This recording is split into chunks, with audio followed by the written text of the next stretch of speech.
Buenas noches, familia Calle Belén. Mi nombre es Jorge Serrano y estoy reunido aquí con mi esposa Mónica, con quien estamos gozosos de anunciar que a partir del próximo domingo 28 de marzo, a partir de las 5:30 p.m., se va a dar inicio a las reuniones presenciales en la nueva sede en Costa del Este, en la Plaza Comercial BMW. Al mismo tiempo van a ser transmitidas a través de la plataforma de YouTube e Instagram las reuniones, de manera que vamos a gozarnos nuevamente y atender lo que el Señor nos tenga que decir a través de su palabra en esas reuniones. ¿Qué opinamos? Estamos de verdad muy contentos de verlos y recordamos lo que dice el Salmo 121:1. Qué alegría cuando me dijeron vamos a la casa del Señor. Así que esperamos verles y reunirnos para escuchar la palabra y alabar y adorar al Señor. Por otro lado, queremos contarles que estuvimos el sábado 20 en una reunión de campeones para Cristo, una actividad muy especial y muy linda donde tuvimos la oportunidad de esparcirnos, de compartir la palabra también y pasar un tiempo muy ameno con los niños, con sus papás, siguiendo obviamente todas las recomendaciones de seguridad, de bioseguridad. Así que bueno, con estos anuncios los dejamos y le damos la palabra a nuestro amigo Carlos Olivares, llamado Caco. Hola, buenas noches. Qué bueno saludarles a través de este canal de YouTube del Grupo Cristiano Calle Belén y poder compartirles un mensaje.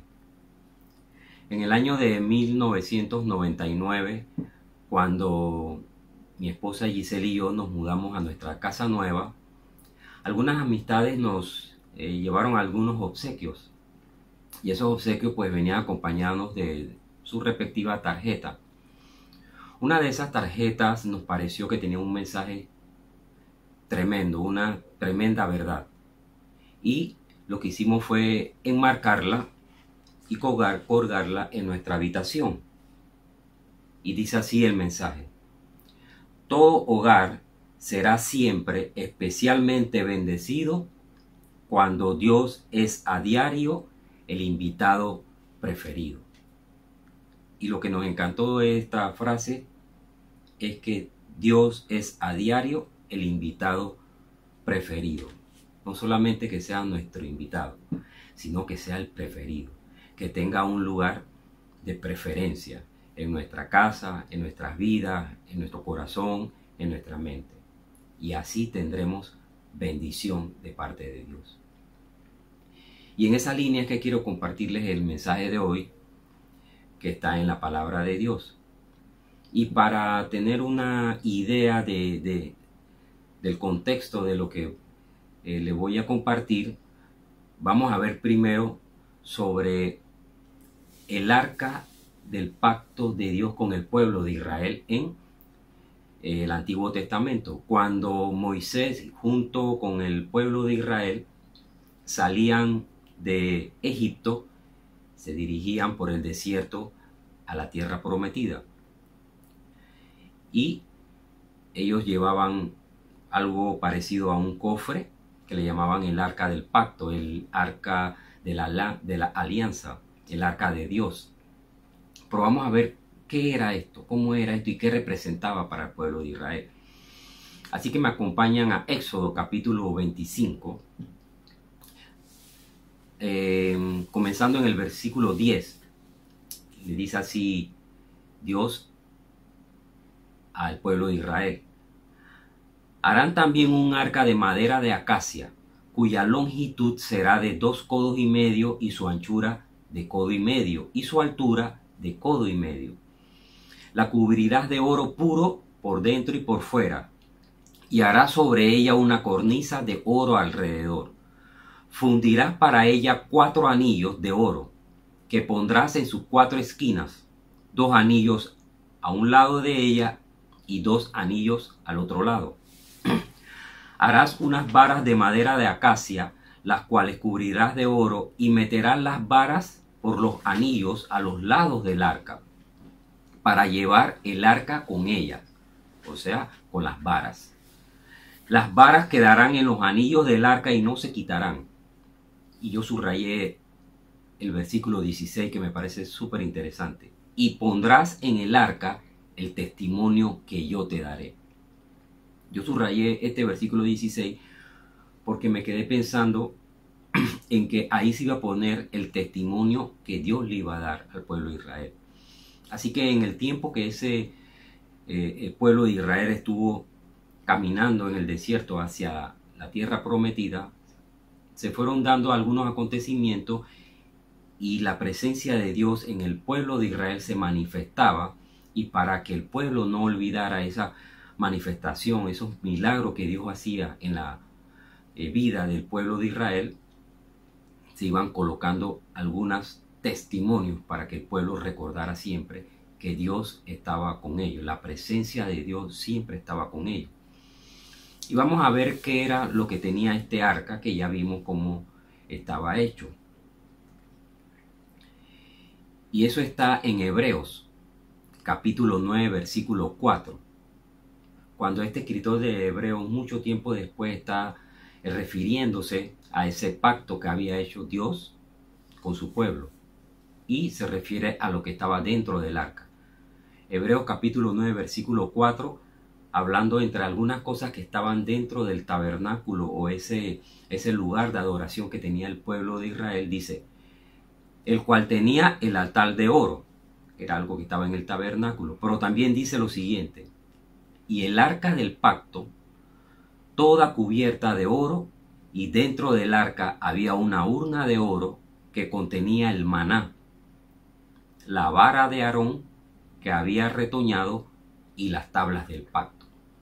Contenía una urna de oro donde había maná, que representaba, por decirlo así, lo que los alimentaba, lo que los mantuvo vivos en todo ese trayecto en el desierto, que no tenían alimento, pero Dios proveía maná para que ellos se alimentaran.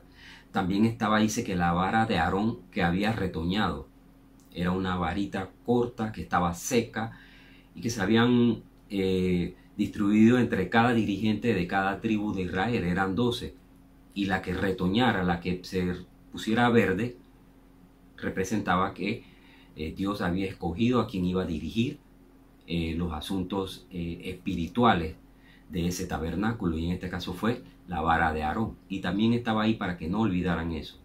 Y también estaban las tablas del pacto, o sea, los 10 mandamientos que Dios le había dado a Moisés.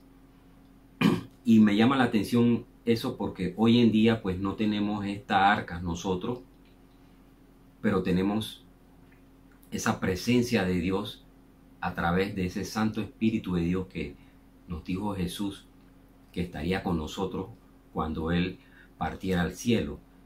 Y también ese Espíritu de Dios, igual que el maná, la vara de Aarón y las tablas del pacto, nos recuerdan que esa presencia de Dios es la que nos mantiene vivos, la que nos recuerda que Dios en nosotros hace milagros, y que la presencia de Dios la tenemos también a través de su palabra.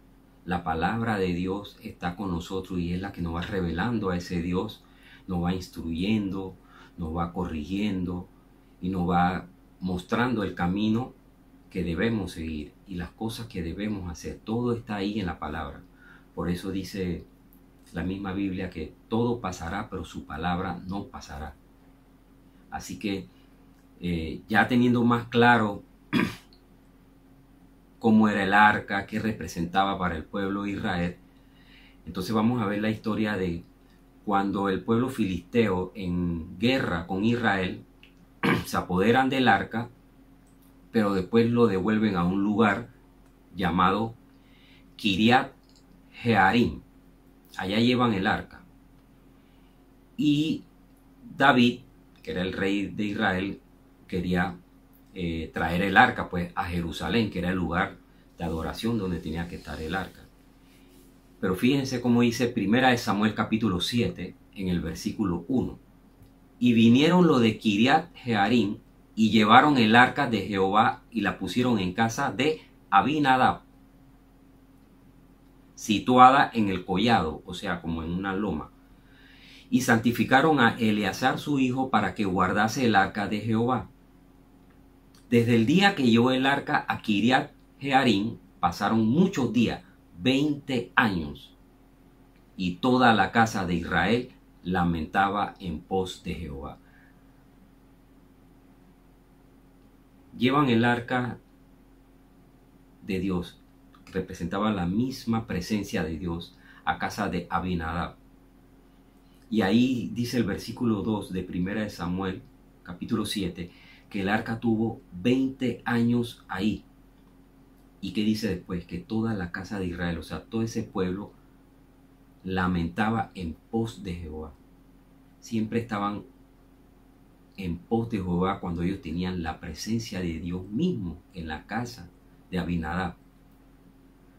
Pero leyendo unos versículos más adelante nos vamos a dar cuenta de que esta gente ahí en Kiriat Jearim, incluyendo a Abinadab, que tenía en su casa el arca del pacto, la presencia misma de Dios, también tenían otros dioses, también tenían otras adoraciones.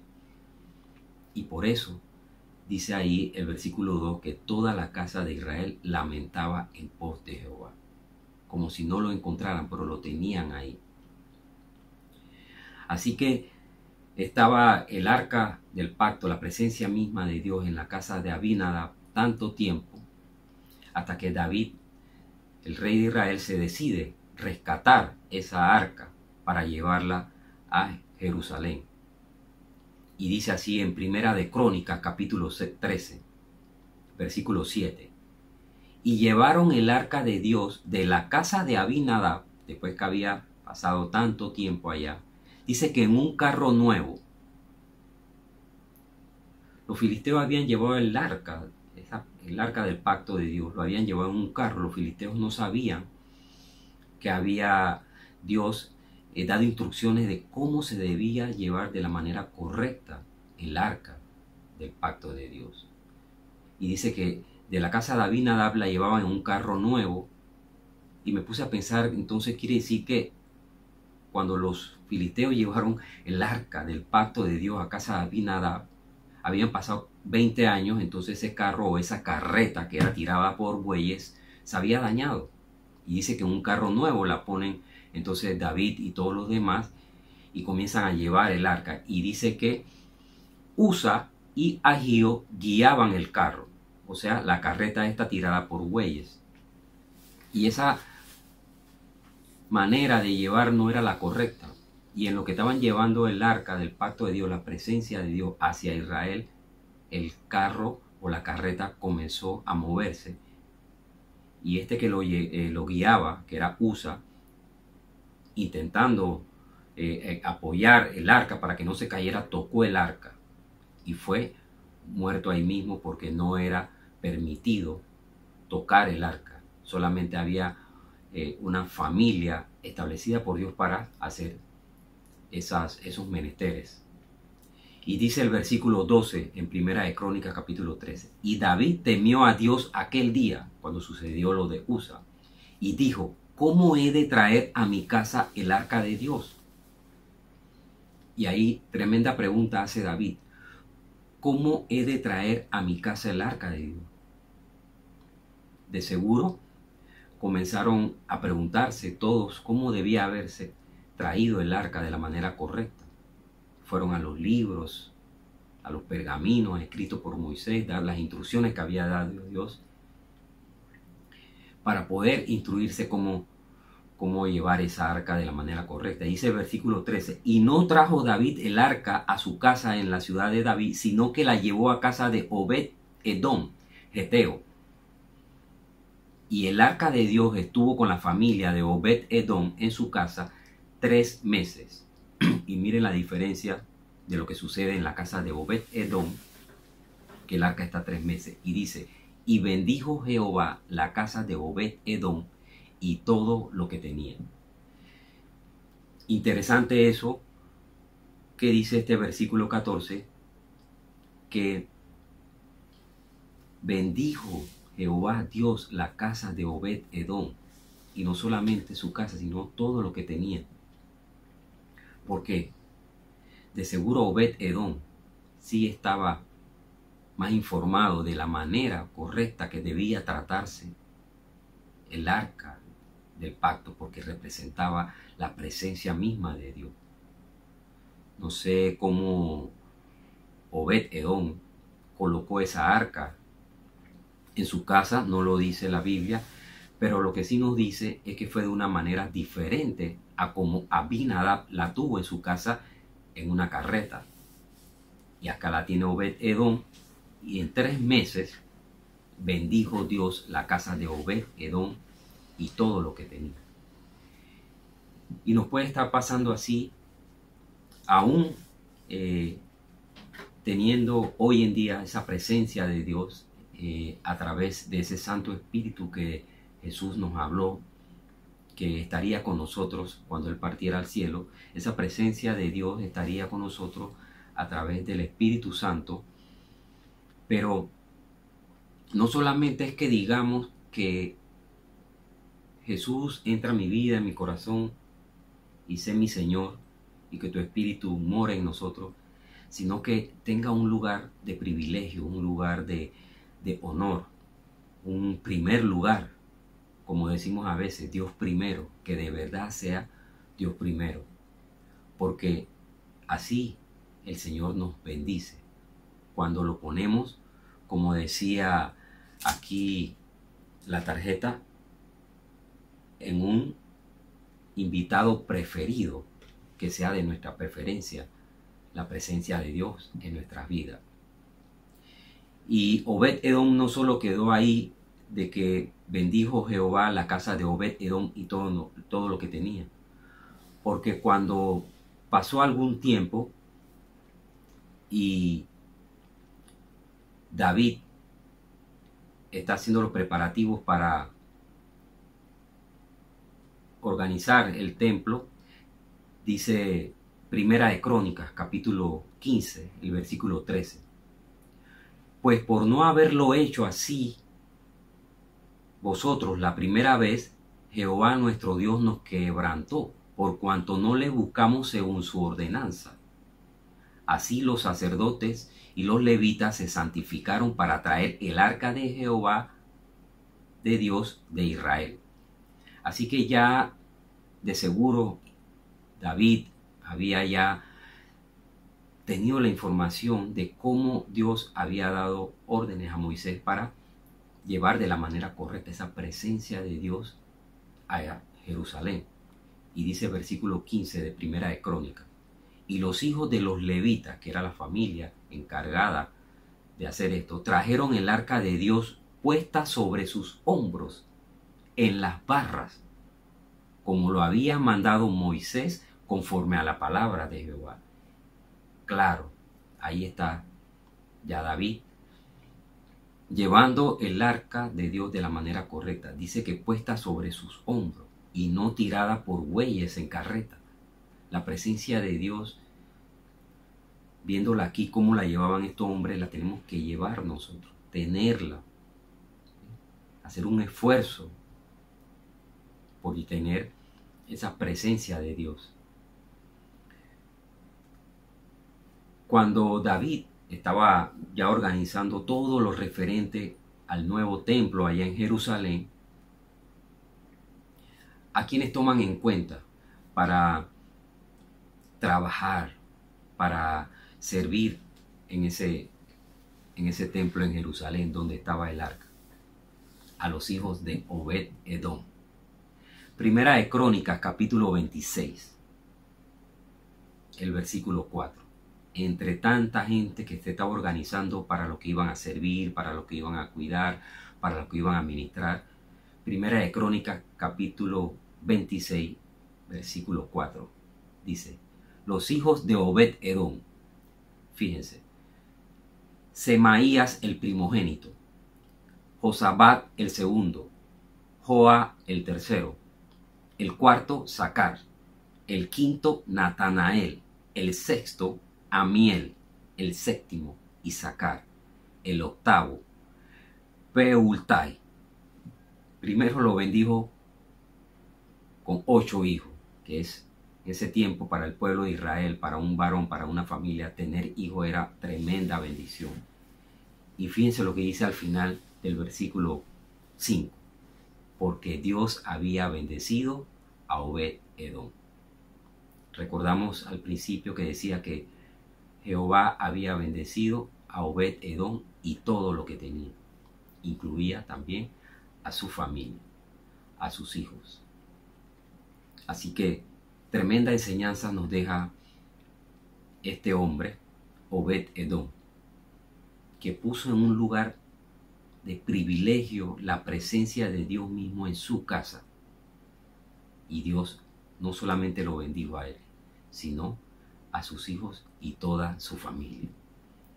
Que nos llevemos esa, no la de Abinadab, sino la de Obed-Edom, de poner a Dios, la presencia de Dios mismo, que ese Santo Espíritu que tenemos nosotros cuando aceptamos a nuestro Señor Jesucristo como Salvador, en un lugar de privilegio, que nada nos distraiga de la presencia de Dios en nuestros corazones, en nuestra mente, en nuestros hogares, en nuestras casas.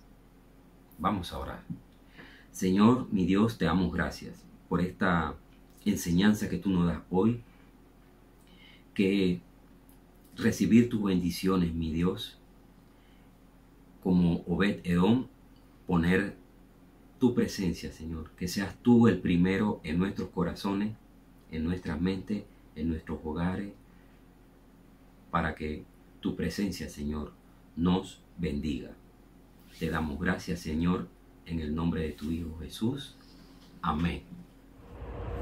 Qué buen mensaje, Caco, muchas gracias. Y realmente, como en el caso de Obed-Edom, le queda a uno en el corazón que es indispensable atesorar la presencia del Señor en nuestras vidas.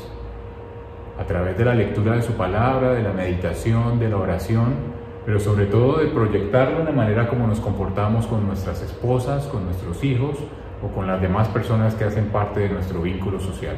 ¿Y a ti qué te pareció, Moca? A mí también me gustó mucho la palabra de esta noche y como dijo Caco, que el Señor sea nuestro invitado favorito. Así que atesoremos la presencia del Señor en nuestro corazón y que sea un privilegio tenerla sobre nosotros y en nosotros.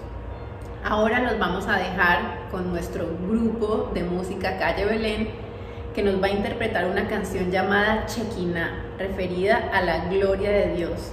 Así que permitamos que la gloria de Dios entre en nuestras casas, en nuestras familias y en nuestros corazones. Fue una bendición haber compartido con ustedes esta noche. Los queremos mucho y esperamos pronto poder verlos. Bendiciones.